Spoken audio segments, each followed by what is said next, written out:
Muito boa noite, queridos, muito boa noite. Estamos aqui diretamente da Central Descomplica de Estúdios e hoje nós vamos falar sobre a atualidade. E o nosso recorte é um recorte interessante, é o nosso recorte de quais foram as principais atualidades do ano até aqui. Então, estamos em 2020 e nós vamos falar, a gente ainda está em fevereiro de 2020, então a gente vai falar do o que bombou principalmente em janeiro e aí, obviamente, continuou agora em fevereiro, tá bom? Então, assim, esse é o nosso assunto de hoje, as principais atualidades de 2020 até aqui. A gente sabe que o mundo não para, então até o final do ano a gente vai ter muito mais coisa para falar. E aí a gente vai tentar, obviamente, como são muitos assuntos, vamos fazendo resumos e vamos tentar, da melhor forma possível, falar deles, tudo bem? Para quem não me conhece, muito prazer, eu me chamo Cláudio Hansen, eu sou professor de Geografia e Atualidades aqui do Descomplica, e nós vamos começar a falar de assuntos que estão muito fortes esse ano, tudo bem? Gente, olha só, por mais que, e eu acho muito difícil que a gente não chegue a essa conclusão, até agora o assunto do ano é o coronavírus, tá bom? Então, de tudo que aconteceu, o coronavírus, ele é o assunto do ano e a gente vai falar nele também, não se preocupa. Mas, eu não sei se você lembra, não foi ele que começou o ano, sabe? Sabe o Réveillon das atualidades? Que é tipo assim, beleza, passou o Réveillon, 1º de janeiro, vamos lá, vamos ver qual é a primeira atualidade que vai movimentar o mundo inteiro. A primeira desse ano foi, embora o coronavírus já venha desde dezembro de 2019, final de novembro de 2019, ele já começou a se proliferar, é importante avisar isso. Foi agora, esse ano, que a gente começou a falar muito nele, tá? Então, não é tão cronológico assim, mas eu tô falando das notícias que explodiram no mundo. A gente começa, então eu vou escrever aqui pra gente, ó, atualidades 2020, pra gente começar a pensar nisso aqui. Olha só, a gente vai falar da tensão entre Estados Unidos e Irã. Pessoal, vamos lá, só recapitulando, por quê? Porque essa tensão louca, ela começa no dia 2 de janeiro. Então, assim, o ano mal começou e a gente não tem logo uma tensão. Hansen, nossa, é verdade, eu vi isso, mas o que foi? Vamos só lembrar de uma coisa, tá? Tudo isso aqui começa quando os Estados Unidos, ele faz um ataque, tudo bem? Então, Estados Unidos fez um ataque e matou, tá? Um general do Irã. Um cara chamado Soleimani. Vamos lá. O que acontece? O Irã, ele é um país muito poderoso na região. Ele é um país muito influente na região. E o Irã tem a segunda maior reserva de petróleo do Oriente Médio. Então, quando a gente olha para o Oriente Médio, quem sempre foi alvo americano foi a Arábia Saudita, porque ela tem a maior reserva de petróleo do Oriente Médio, a segunda maior do mundo. Então, os Estados Unidos sempre teve uma boa relação com a Arábia Saudita. A Arábia Saudita é um país que comete absurdos em alguns casos, alguns absurdos quando você pensa em humanidade, e mesmo assim os Estados Unidos têm apoio incondicional a ela, porque ela tem a maior reserva, e isso tem décadas de relacionamento. Agora, o Irã é diferente. O Irã já foi mais próximo dos Estados Unidos, já brigou totalmente, já se aproximou de novo, já brigou totalmente. E aí, só para você entender qual todo o pano de fundo que tem, existe um conflito que já vem acontecendo aí nos últimos 2 anos de forma mais intensa, num outro país chamado Iêmen. Qual é o problema? O Iêmen é um país pobre no Oriente Médio e que ele hoje tem uma tensão de um grupo que tenta tomar o poder e tem apoio do Irã, e um outro grupo, que é o grupo que oficialmente ainda tem o poder e tem o apoio da Arábia Saudita. Então, repara só qual é a situação. A Arábia Saudita, amiga dos Estados Unidos, está brigando com o Irã, inimigo dos Estados Unidos. E por mais que nos últimos anos tenham acontecido diálogos, a gente não pode esquecer que ano passado, Estados Unidos e Irã voltaram a se desentender. Aí você vira para mim e fala assim, tem certeza, Hansen, que eles voltaram a se desentender? Tenho, e eu ainda te digo mais. Eu sei, por fontes seguras, Inclusive, o que o Trump disse para o presidente do Irã, um cara chamado Hassan Rouhani. Eu sei as palavras que o Trump disse para o cara. Aí você fala assim, gente, Hansen, você é muito bem informado. Então, posso te contar quais foram as palavras que ele falou? Ele falou que se o Irã continuasse com suas intervenções e ofensivas militares e com seus discursos provocativos, que ele levaria a discussão às últimas consequências. E que ele não tem medo de intervir se necessário no Irã. E sabe o que o Irã respondeu? Que não tem medo. E que se os Estados Unidos vier, ele vai sim responder à altura, porque ele não tem medo dos americanos. Foi o que o Irã disse. Aí você fala assim, Hansen, como é que você pode saber disso? Como é que você pode saber dessas informações? Eu te conto, os dois presidentes brigaram no Twitter. Não só eu soube, o mundo todo soube. Agora imagina, a tensão deles era escancarada, todo mundo sabia. Tanto é que os Estados Unidos mandou um drone, cuidado para não achar que drone dos Estados Unidos é tipo aquela aranha voadora que a gente vê para a galera aí tirar foto. Drone dos Estados Unidos é um avião, só que ele não tem gente dentro, ele não é tripulado, que leva míssil e faz ataque militar sério. Os Estados Unidos mandou um drone para cima do Irã e o Irã foi lá e destruiu o drone americano. Então essa tensão deles, ela já vinha. Tá? Só para você não achar que é surpresa isso aqui. Então, os Estados Unidos e Irã já vêm se desentendendo. Tá? Existe uma disputa local em que Irã e Arábia Saudita disputam para ver qual grupo vai sair vencedor na grande crise humanitária do Iêmen. Tá bom? Então, só para a gente não confundir, tem um terceiro país chamado Iêmen, muito pobre, que tem uma crise humanitária enorme dentro e dois grupos disputando o poder. Um grupo, apoio do Irã. O outro grupo, apoio da Arábia Saudita. É óbvio que a gente está tentando resumir, gente, por isso está rápido. Resultado qual foi? Estados Unidos e Irã terminaram 2019 nesse clima. Brigaram abertamente, o Irã abateu um avião americano, os Estados Unidos mandou um avião americano invadir o espaço aéreo do Irã, uma tensão ruim. E aí começa o ano e o que acontece? Estados Unidos faz um bombardeio no Iraque, exatamente onde estava o general Soleimani do Irã. Esse cara era o maior chefe das Forças Armadas do Irã. Ele era considerado o braço direito dos grandes líderes. O Irã hoje tem dois grandes líderes.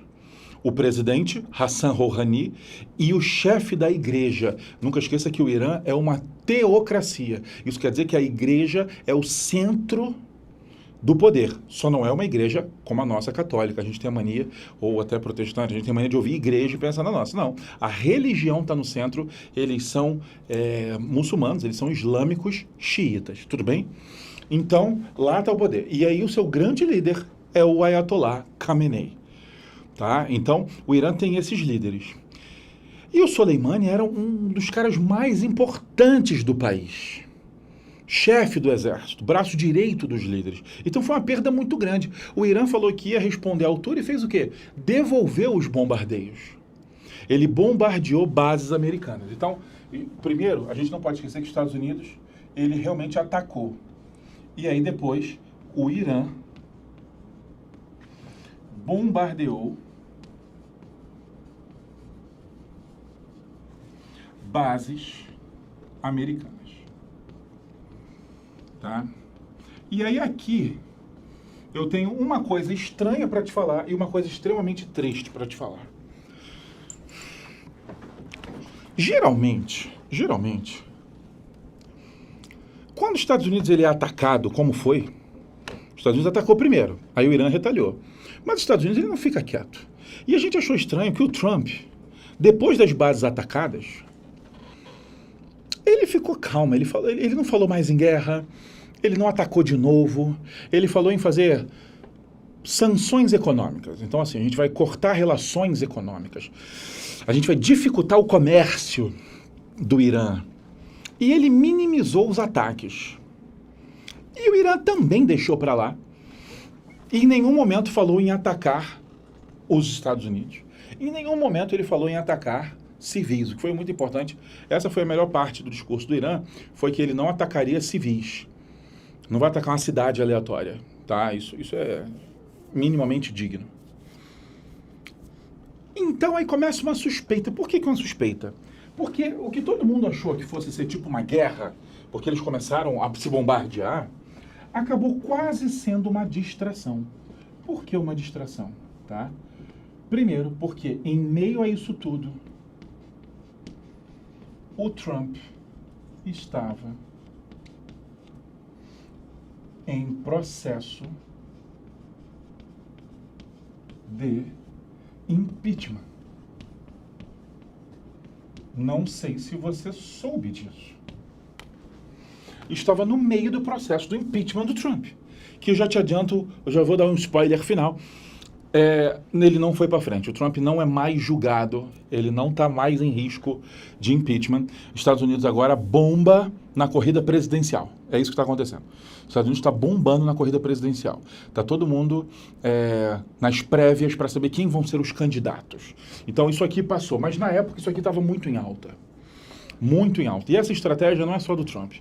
Vários presidentes americanos, Ronald Reagan, Bill Clinton, vários presidentes americanos, o George Bush, vários presidentes americanos, quando estão com um foco ruim, quando a galera tem alguma coisa ruim, quando explode uma notícia ruim sobre ele, misteriosamente eles fazem intervenções militares em algum lugar. Porque isso passa a ser a maior notícia. Então, é triste pensar isso, mas a gente está desconfiando que talvez toda essa interferência do nada, ele tenha aproveitado de um contexto muito pesado de conflito, mas também para dar uma resposta ao Irã, tudo bem, mas também para tirar um pouco do foco dele. Isso é muito triste, tá? Fazer isso se for só para o benefício político. Fazer guerra é feio de qualquer jeito, mas se for para isso é um pouco assustador. Agora, essa história terminou muito mal. Por que ela terminou muito mal? Porque a gente não pode esquecer de jeito nenhum que o Irã, ele derrubou um avião comercial. E a gente está falando aqui de mais de 200 mortes, tá? O Irã derrubou um avião comercial. Não sei se você vai lembrar, foi uma coisa muito triste. Se eu não me engano, era um avião canadense. A maior parte das pessoas que morreram eram civis do próprio Irã, tá? Eram iranianos. Não é à toa que isso aqui vai gerar protestos no Irã. A população do Irã protestando contra o próprio governo por ter feito o que fez.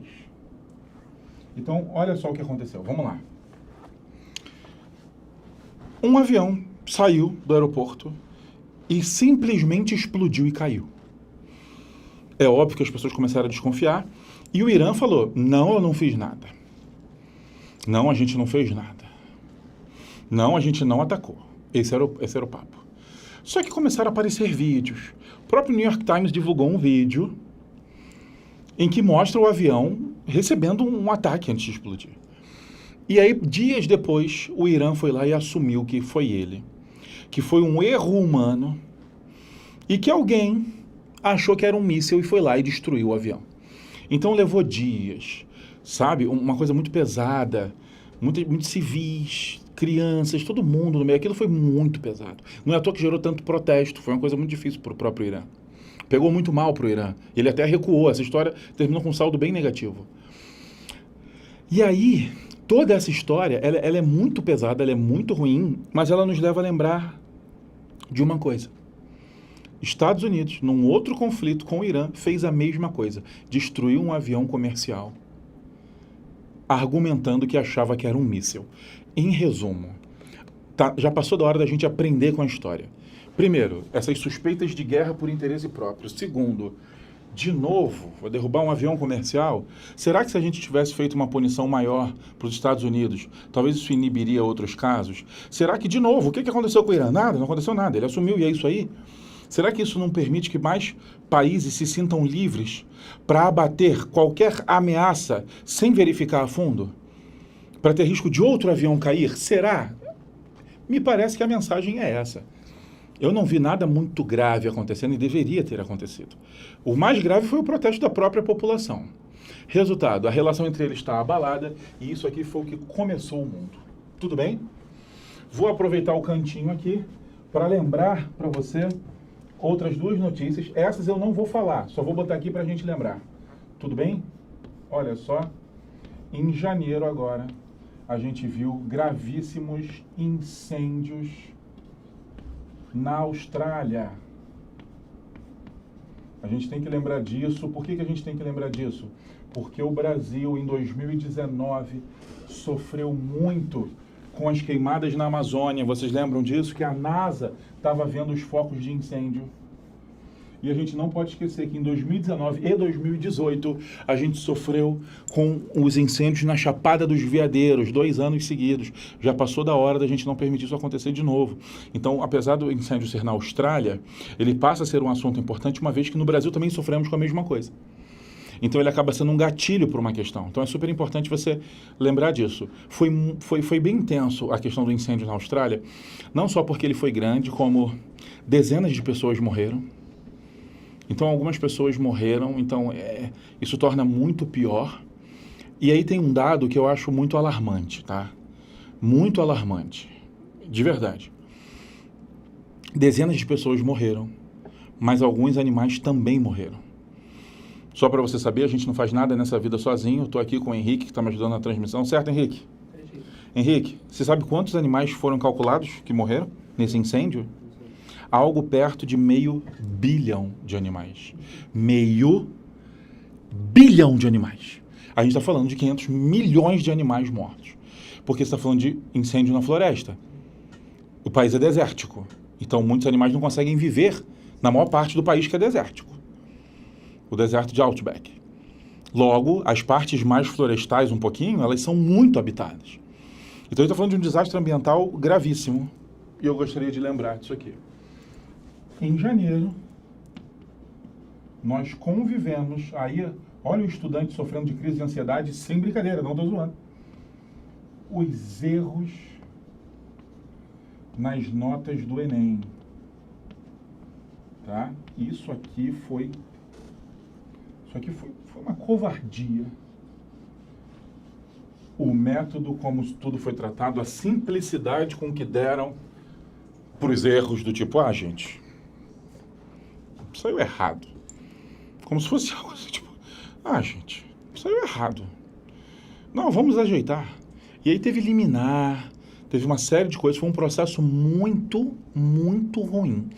Tá? Em anos fazendo isso, em anos do novo Enem, a gente nunca viu nada pior.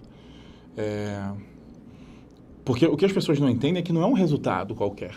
Você está mexendo com sonhos e com a estrutura emocional de milhões de alunos. Só para você ter ideia, eu acho que foi a Federal de Arapiraca, ô Henrique. Sabe o que aconteceu com a nota de medicina? No segundo dia do SISU, são 3. A nota de corte caiu 100 pontos. 100 pontos. Sabe o que aconteceu? Uma galera que tinha uma nota baixa, que estava falando, poxa, não deu certo, apareceu na lista como dentro. E aí uma galera surtando. Imagina esse carrossel emocional. Você estava tenso achando que não ia dar certo. Sua nota saiu errada. Aí corrigiram a sua nota. Aí você olhou um dia, você está fora. Você olhou no dia seguinte, você está dentro.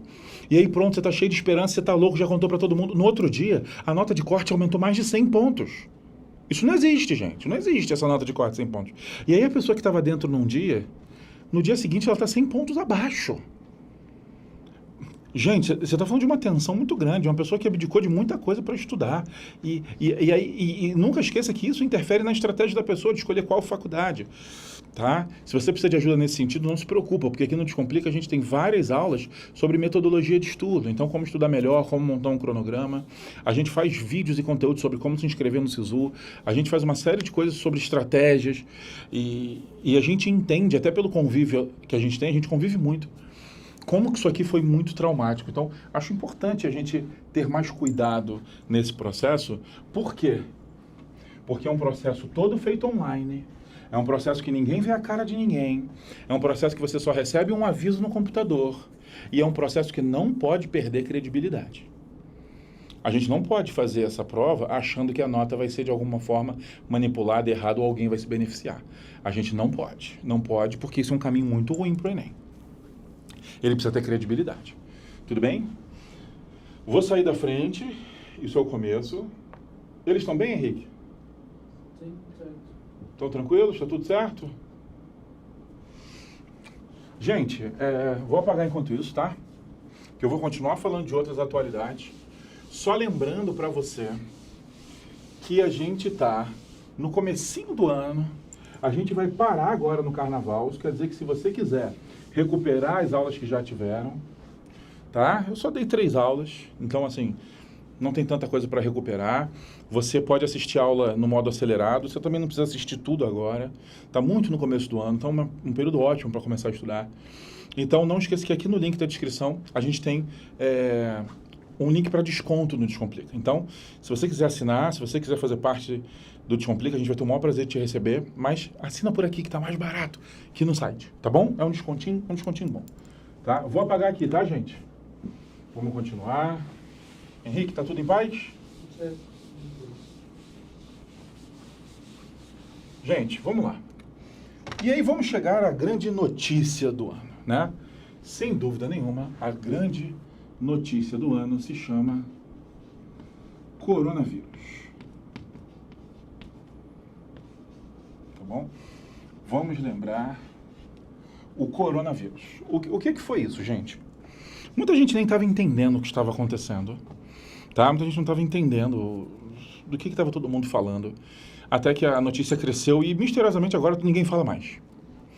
Vamos lá, só para vocês entenderem o que é. O coronavírus, ele é uma família de vírus, tá? A gente ouve muita coisa, mas tem tanta coisa para a gente aprender de um jeito melhor. Por exemplo, eu só posso falar que alguém está com algum tipo de gripe se o tipo de transmissor for o influenza, por exemplo. Só é gripe. Gripe é uma doença causada pelo influenza e suas variações. Então é importante a gente saber que eu tenho diferentes tipos de contaminações, diferentes tipos de doença, diferentes tipos de vírus. E aí a gente está falando de um coronavírus. Não é o primeiro coronavírus que a gente já viu. Nós já tivemos contato com outros, mas esse é um novo coronavírus. Acho que esse é o grande ponto, tá? Ele vai surgir na China, tá? A gente começa essa aventura toda na China, numa cidade chamada de Wuhan, tá? Qual é a grande questão? Essa cidade de Wuhan, ela é um ponto comercial. E isso aqui é muito complicado. Só não é pior que se fosse um ponto turístico, porque aí vai gente do mundo todo. Mas ela é um ponto comercial, então vem gente de diferentes lugares da China para fazer compra em Wuhan. E lá também tem um mercado em que produtores locais levam seus produtos para vender. Então é um lugar que você tem um hábito muito grande do comércio, da troca, que chega muita gente, do pequeno ao maior, para fazer comércio. E é um lugar que tem mais de 10 milhões de pessoas na região. Então tem muita gente ali. Muita gente ali. E aí existe um hábito de você consumir diferentes tipos de animais em todos os lugares do mundo. E na China tem alguns outros que pra gente, pra nossa cultura, é muito estranho. Não existe ao certo a certeza de onde veio o coronavírus, mas o que a gente está trabalhando é que ele veio a partir do consumo ou de um contato muito próximo com animais. E aí as pessoas estão pensando, acho que os dois finalistas, né, a gente vai falar entre morcegos e cobras, tá? Ou o consumo de morcego ou o consumo de cobra. Por um momento aí todo mundo jogou mais pro lado da cobra, enfim, as pessoas depois pensaram em outros animais, mas o que acontece é que esse contato entre animais e das pessoas com animais acaba passando esse vírus que chegou a gente. Então, uma pessoa foi contaminada e essa pessoa contaminada, ela passou para outra pessoa contaminada, só que um dos problemas do coronavírus é o fato dos sintomas demorarem a aparecer. Gente, isso é muito complicado, por quê? Porque se o sintoma fosse rápido, seria mais fácil da gente isolar as pessoas e diminuir o risco de contágio. Mas você não sabe que tá. Você pega e simplesmente não sabe que tá. E aí você foi lá, fez o seu comércio e voltou para sua cidade. Aí você foi lá, fez seu comércio e foi para outra cidade. Aí você foi lá, fez seu comércio e pegou um avião junto com várias pessoas. Aí você foi lá, pegou o trem de várias outras pessoas. E você não tem nenhum sintoma. Daqui a pouco você começa a ter os sintomas que lembram de uma gripe. Ele é bem caracterizado por uma febre bem intensa. E aí quando você vai descobrir, já era, tá? Teve um problema aí? Teve um problema além da demora dos sintomas. Além da demora dos sintomas. O que é? Tá? A China demorou para divulgar a situação. E isso aqui precisa ser averiguado. Tá? Não dá para deixar assim. Hansen, você tem certeza disso? A história vazou e, enfim. Algumas pessoas, incluindo um médico, que começou a avaliar, isso parece filme, gente, é muito assustador, incluindo um médico que começou a avaliar as pessoas que chegavam lá doentes, tá? E ele começou a observar, Henrique, que aquela doença era diferente, cara. Porque eu tô fora do quadro? Não, porque tem a ver aqui. Então, ele começou a observar que aquilo era diferente, cara. Aquele sintoma, a resposta ao tratamento, aquilo era muito diferente. Só que como é um vírus totalmente novo, você não tem informações sobre ele. Você não sabe nem identificar. Resultado, esse médico, ele começou a alertar algumas pessoas de que havia uma nova e perigosa doença na China. E o que o Estado chinês fez? Desmentiu ele. E aí, Henrique, olha que coisa deliciosa. Mandou policiais à casa dele e obrigaram ele a assinar um documento dizendo que tudo que ele falou era uma fantasia da cabeça dele ou uma mentira. Olha que absurdo. Isso aconteceu antes, né? Isso já tinha acontecido antes, mas isso aconteceu de novo em 2020. Henrique, se você fala que aconteceu antes, em 1840, eu vou ficar mais tranquilo do que isso ter acontecido ano passado, retrasado, nos últimos 10 anos, e aconteceu agora em janeiro de 2020. Mentira, acho que isso não foi em dezembro de 2019. E ele teve que assinar um documento falando que era mentiroso, Henrique. Falando que ele tinha inventado a história. Tá? E ele foi ameaçado de que se ele voltasse a falar daquilo, que ele sofreria... Ele foi ameaçado de ser preso, e sabe Deus o que aconteceria se ele fosse preso. Para falar sobre uma coisa que era real, para alertar as pessoas. Porque uma das principais coisas que falaram sobre o coronavírus é a necessidade, não só para o coronavírus, mas de várias doenças, das pessoas melhorarem as suas higienes. Gente, é inacreditável o número de pessoas, ou o número de doenças, que seria menos propagado se a gente simplesmente lavasse a mão. É inacreditável, inacreditável. Gente, é sério, eu estou usando a palavra que eu acho mais coerente, Henrique. É inacreditável o quanto, é inaceitável também, o quanto se evitaria de doença se as pessoas lavassem as mãos. Eu não estou falando de coisas mais avançadas, não, do tipo, a pessoa ter o hábito de conseguir esterilizar, de tempos em tempos, chamar tipo uma limpeza especial. Não estou falando nada disso, lavar a mão, sabão. Sabão, vamos lavar, ter a mão limpa antes de comer, ou quando chega da rua, sabe? E aí esse tipo de alerta era necessário. O resultado... não foi feito, demorou muito, e aí, além de acontecer na China, a gente começou a observar os casos de coronavírus, Suécia, França, Irã, Tailândia, e aí começa a aparecer as pessoas que tiveram contato, e isso começa a crescer.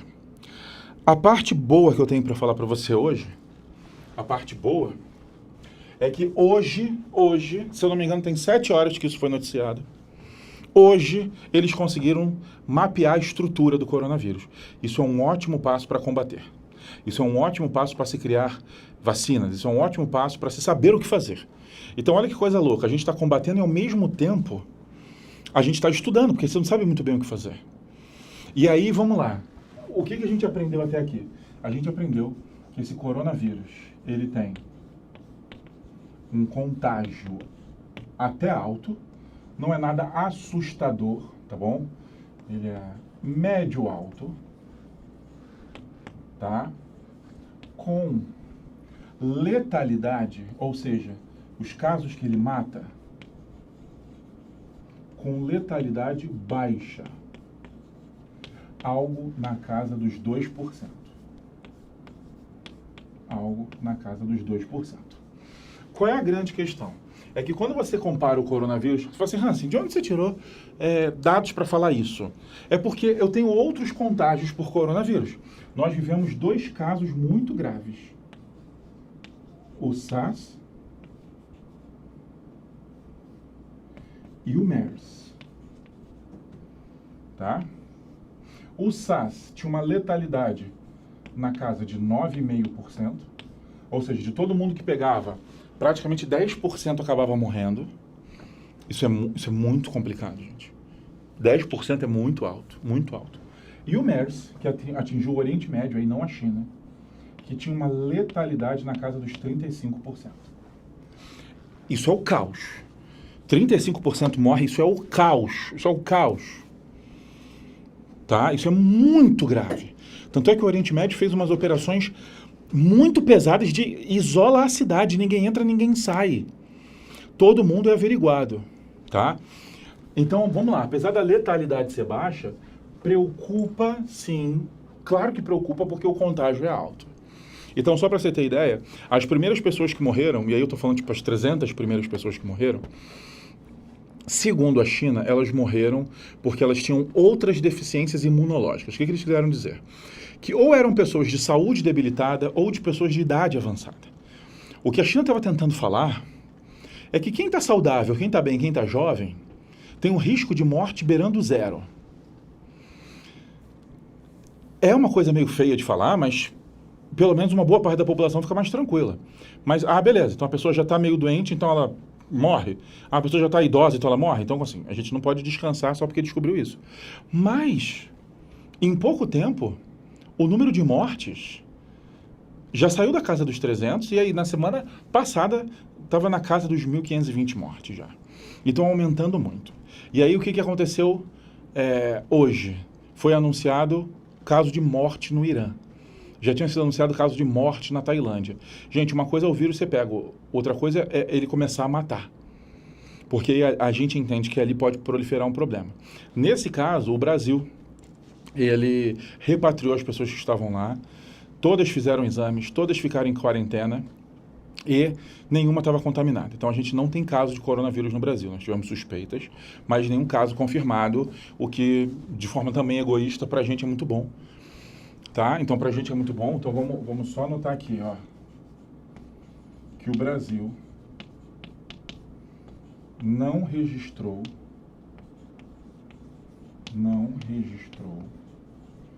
casos de coronavírus. Só suspeitas. Tá? Ele não registrou casos reais de coronavírus. Mas eu não estou falando isso aqui como uma vitória absoluta. Que bom que a gente não teve, mas a gente precisa ligar um alerta. Qual é o alerta que a gente precisa ligar? Não esqueça que a gente está perto do carnaval. E o carnaval, ele atrai turistas do mundo todo. E nós temos casos de coronavírus nos Estados Unidos, nós temos casos de coronavírus na Europa, nós temos casos de coronavírus no Sudeste Asiático, nós temos casos de coronavírus no Oriente Médio. O que quer dizer que a gente não pode baixar a guarda. Em que sentido? No sentido de continuar estudando vacina, no sentido de manter a higiene, gente, a higiene. O problema é que o carnaval de rua muitas vezes não está preparado para isso, não está estruturado para isso. Então, não estou falando só de coronavírus, não, estou falando de um monte de coisa. E aí, o que me preocupa de verdade, é que eu estou vendo ninguém falar nada. A gente não tem, beleza, mas a gente está recebendo gente do mundo todo. Então, é muito importante que a mensagem do a gente precisa melhorar, a gente precisa manter a higiene, a gente precisa ter cuidado. É um período que você tem que falar que as pessoas precisam usar contraceptivos, as pessoas precisam entender que DSTs existem. Então, além dessas mensagens que eu também não estou vendo, a gente deveria falar também da asepsia, da higiene e da importância, tá? Alguns casos aqui chamaram a atenção positivamente, tipo a China construindo um hospital para 1.000 leitos em 10 dias, o vídeo é impressionante, eu recomendaria que você procurasse. China constrói o hospital em 10 dias, você vai ver o tamanho do hospital, isso só mostra o potencial da China. A China está fazendo várias tentativas de parar o vírus. Depois que ela assumiu, parece que ela tomou jeito, então ela isolou a cidade, ela manteve muitas pessoas em quarentena, é porque tem um jeito meio rude de fazer. Gente com um termômetro que você dispara um laser e dá a temperatura, andando na rua e pegando a temperatura dos outros na rua. Ninguém entra, ninguém sai da cidade. Teve uma mulher semana passada que tentou fugir da cidade, porque ela estava presa numa cidade cheia de coronavírus. Tá? Então, assim, meio tenso, assim, um clima muito ruim. E a China anunciou ontem, que ela vai destruir dinheiro. Sabia disso, Henrique? Qual é uma das coisas que mais passa de mão em mão? Que é onde está sujo. Agora, isso é louvável, que eu quero ver qual é o outro estado que tem essa coragem. Mas a China tem muito dinheiro. Vamos ver qual é o estado que tem coragem de destruir dinheiro por suspeita de contaminação. Então, assim, ela vacilou, mas quando ela faz bem, a gente tem que falar. Tem risco de contaminação pelo dinheiro? Tem. Então, paciência, Henrique. Então vamos destruir. Vamos destruir para evitar que mais gente fique doente. Então, só para você saber, ainda não acabou, a China ainda está pesquisando muito, avanços aconteceram, mas a gente tem que ficar de olho. E aí fica essa mensagem aqui do carnaval, que eu acho muito importante. Vou sair da frente para você tirar o print, tá bom? E deixa eu contar uma coisa sobre o Descomplica, das coisas que eu acho mais legais. O Descomplica tem 2 aulas de atualidade por semana, 2 aulas ao vivo toda semana. Eu dou aula de Atualidades Brasil, toda quarta-feira, dei aula hoje. Tá? E quinta-feira, então amanhã, tem aula com o meu amigo incrível e gênio João Daniel, que fala de atualidades mundo. Então, só para você entender, aqui no Descomplica você tem aula 2 vezes por semana de atualidade, uma Brasil, uma mundo, e todas essas aulas ficam disponíveis para você ver quando quiser. No app, no computador, você baixa, assiste igual série, como você quiser. E a primeira aula de atualidades mundo, que foi a aula do João Daniel, foi sobre coronavírus. Então, Aí aqui a gente resumiu, né? Que a gente trouxe alguns dados rápidos. Lá não, lá ele tem aula toda para falar sobre isso, muito mais dados. E a segunda aula foi sobre o processo eleitoral americano, tá? Que tá bombando nos Estados Unidos. E as minhas aulas de geografia, minhas aulas de atualidade Brasil foram sobre os casos de Minas Gerais, os desastres, a chuva e o aniversário de Brumadinho, que a gente ainda está esperando notícias, os anos de Mariana que já passaram. E a outra aula foi sobre o caso da água suja na SEDAI, no Rio de Janeiro, que eu também vou escrever aqui para você. Então, só para você saber, a gente tem Atualidade Brasil, Atualidade Mundo, toda semana. A gente vai fazer isso até o final do ano, aí, mesmo depois do Enem. Quem quiser tirar o print, vou apagar, só para botar mais alguns pontos para a gente lembrar. Tudo bem? Vou apagar. Como é que eles estão, Henrique? Tranquilos? Nenhum comentário? Olha só.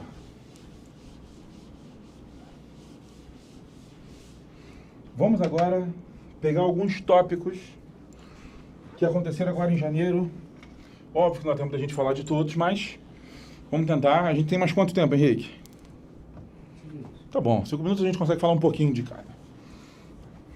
Finalmente, agora, no último dia 31, tá fresquinho, o Brexit deu as caras. Para quem não lembra o que é o Brexit, é o processo no qual o Reino Unido decidiu sair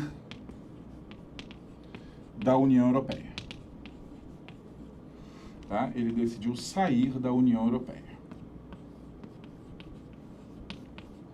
E eu falo decidiu porque isso foi feito através de voto popular, uma vitória apertada ali em junho de 2016 e desde então um processo terrível de negociação. Terrível. Derrotas astronômicas, tá? Um recorde foi batido de 1904. Foi a última vez que um primeiro-ministro tinha uma derrota tão grande dentro de casa. E a primeira-ministra Theresa May teve na tentativa de negociar o Brexit com o parlamento britânico. Ela não resistiu, ela sofreu muito com o processo não deu certo, ela renunciou, ela largou o quadro. E aí assumiu Boris Johnson, um cara pró-Brexit, que queria o Brexit. Ele fez lá suas mudanças e conseguiu. Aprovou o Brexit. O Brexit oficialmente aconteceu dia 31 de janeiro de 2020, mas ele não acontece do dia para a noite. Eles têm pelo menos 11 meses para fazer todos os trâmites, principalmente para saber como é que vai ficar o comércio, como é que vão ficar as pessoas. E as pessoas que moravam na União Europeia vão ter que voltar para o Reino Unido ou elas vão continuar legais onde estão? E os europeus que moram no Reino Unido vão precisar voltar ou eles estão legais onde estão? Então tem algumas coisas para se responder. E nunca esqueça que Reino Unido não é só Inglaterra. Reino Unido é feito de Inglaterra, País de Gales, Escócia e Irlanda do Norte. O que acontece é que a Escócia e a Irlanda do Norte estão bem insatisfeitas com o Brexit. Elas não gostariam de sair. Então, algo novo pode aparecer aí a qualquer momento, mas principalmente a Escócia avisou que deve largar o Reino Unido. Ela falou, se a Inglaterra não quer fazer parte do Brexit, não quer fazer parte da União Europeia, eu quero. Então, existe aí o risco de uma separação do Reino Unido. Isso mexe muito com a estrutura local. Só para você saber, a Inglaterra tira onda, mas coisas que estão na Escócia, tá, Henrique? Coisas da Escócia. Do tipo, um grande centro econômico, Edimburgo, fica na Escócia. Quer ver outra coisa que fica na Escócia, Henrique? A base de submarinos nucleares não fica na Inglaterra, fica na Escócia. Então perde poder militar. E você quer ouvir a melhor de todas as notícias? A Escócia tem a maior reserva de petróleo da Europa. Você sabia disso? No Mar do Norte. Então o Reino Unido está muito insatisfeito com a Escócia querendo sair. Tá? E só para você que não lembra, Brexit significa Britain Exit, ou saída britânica. Tudo bem? Isso aí bombou, resumo do resumo. Não vamos esquecer do caso da geosmina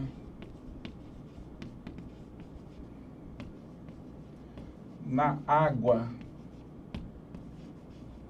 do Rio de Janeiro. Isso aqui virou notícia nacional, mas afetou o Rio de Janeiro, porque isso aqui afetou o sistema que abastece 70% do estado, chamado Sistema Guandu. O que que acontece? A gente tem uma crise política no Rio de Janeiro. A empresa que cuida da água no Rio de Janeiro, chamada SEDAI, ela está em processo de privatização. Alguns defendem, alguns criticam. A gente poderia, como a gente fez uma aula só para explicar isso tudo. Então, não cabe aqui, nem vou ficar falando. Mas muitos defendem, muitos criticam. Existe um projeto de privatização mista, que não é a privatização total da empresa, uma parte continua com a empresa, outra parte passa a ser privada. Então, existem esses projetos, mas enfim. O que aconteceu é que, por uma lambança política, passaram o comando dessa empresa de água, que é tão importante, para um aliado político e não uma pessoa competente da área.